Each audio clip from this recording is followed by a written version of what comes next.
La légende du roi Nzinga Kuvu. Les origines mystiques. Épisode 1. La prophétie du fleuve Congo. Au cœur de l'Afrique, là où le puissant fleuve Congo serpente à travers des forêts luxuriantes et des savanes infinies, le royaume de Congo prospérait. Ces villages, faits de huttes en terre et de toits de chaume, vivaient au rythme des tambours, des chants et des rituels ancestraux. Le peuple Bakongo, fier et résilient, vénérait ses ancêtres et les esprits de la nature. Dans le village de Mbanza Congo, la capitale vibrante, l'air était empreint d'une tension particulière.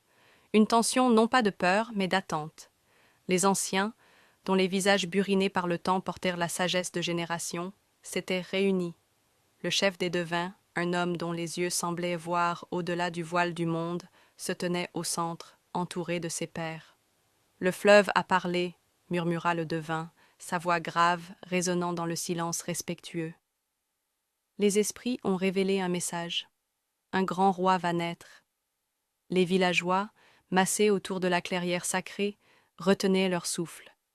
Une prophétie était un événement rare et porteur de sens. « Il sera le pont entre les mondes », continua le devin, levant les mains vers le ciel. Son règne verra l'aube d'une ère nouvelle, mais aussi l'ombre d'un défi jamais rencontré. Il portera la destinée de notre peuple sur ses épaules. La prophétie fut accueillie avec un mélange d'espoir et d'appréhension. Qui serait cet enfant? Quel serait son destin et celui du royaume de Congo?